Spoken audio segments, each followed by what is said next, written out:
Le petit matin Sud Radio, 5h-7h, Benjamin Glaise. Il est bientôt 6h40. Sud Radio, la vie en vrai, simplifier et réduire le nombre de normes. C'était la promesse de Sébastien Lecornu dès son entrée en fonction 9 mois plus tard, alors qu'un texte doit être débattu au Sénat dans les prochains jours.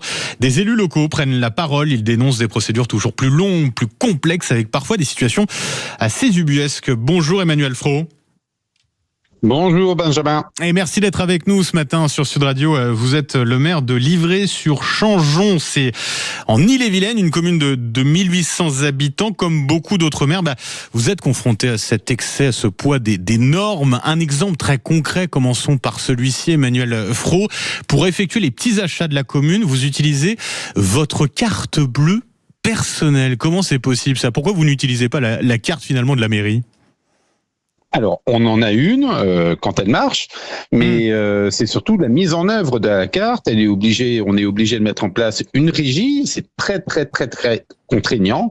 Donc, pour que ce soit le plus simple possible pour nous, on a décidé, avec quelques élus, pour des urgences qui devaient être rapides, d'acheter directement par notre biais, par nos cartes personnelles, et de se faire rembourser par le biais d'une délibération municipale. Mais évidemment, ça rajoute c'est encore, des actes. Effectivement, ouais. Voilà, ouais. Vous rajoutez des actes alors que on aurait pu mettre en place une carte bancaire pour les communes qui fonctionne simplement comme dans une simple entreprise, et ça aurait fonctionné beaucoup plus simplement.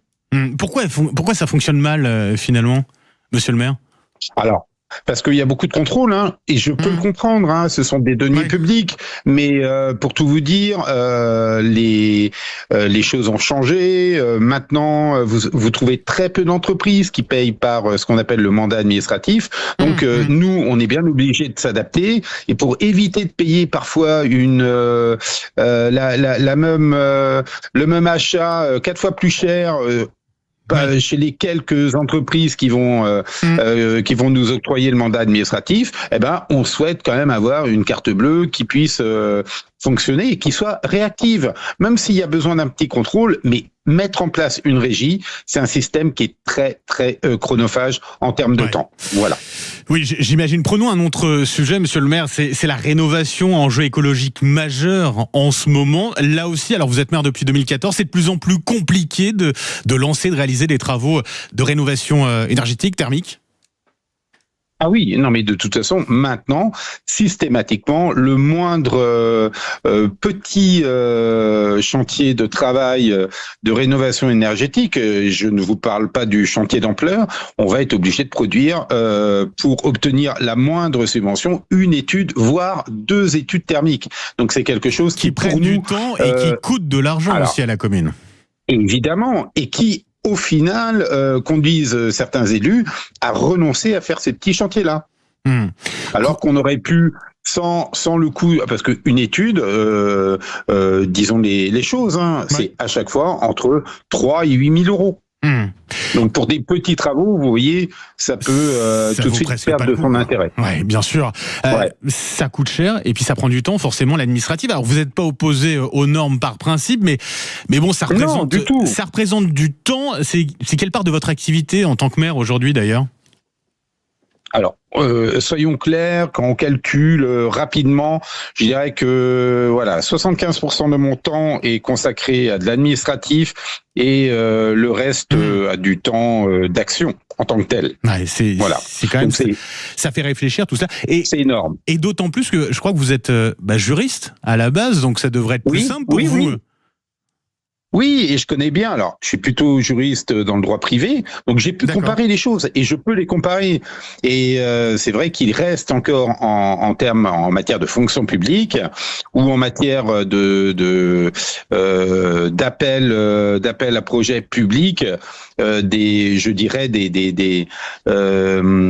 choses qui manquent de souplesse au niveau des collectivités et qui pourraient être assez simplement diminuées. Justement, on a Sébastien Lecornu, depuis qu'il est arrivé à Matignon, qui promet une simplification des normes. C'est pas le premier. On a eu avant lui Gabriel Attal, François Bayrou, Emmanuel Macron, encore récemment. Est-ce que ces promesses, une partie de ces promesses, ont déjà été traduites en actes? Est-ce que vous constatez vous-même déjà un début de simplification sur le terrain? Alors, c'est un tout début, mais vraiment un tout petit début. C'est une goutte d'eau dans un océan de normes. Donc, honnêtement, parfois, je me demande si ce n'est pas de l'affichage uniquement.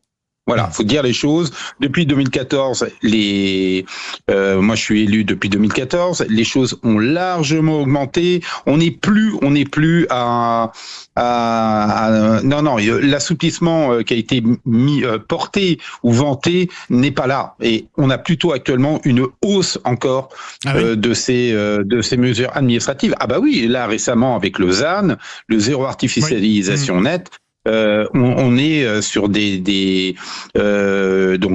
l'objectif à chaque fois est louable d'ailleurs. Je ne conteste pas l'objectif des normes mises en place, mais leur coût administratif est hors de portée de la majorité des communes. Voilà. Donc il est vraiment important que nous puissions avoir que nous soyons en tout cas entendus dès lors qu'une norme est élaborée. On pourrait éviter également, je pense, pour éviter de désespérer la vocation au niveau de nos maires, puisque trouver des maires maintenant ça devient compliqué, voilà. Moi, les maires que je côtoie récemment et qui viennent de s'installer, ils sont un peu effrayés.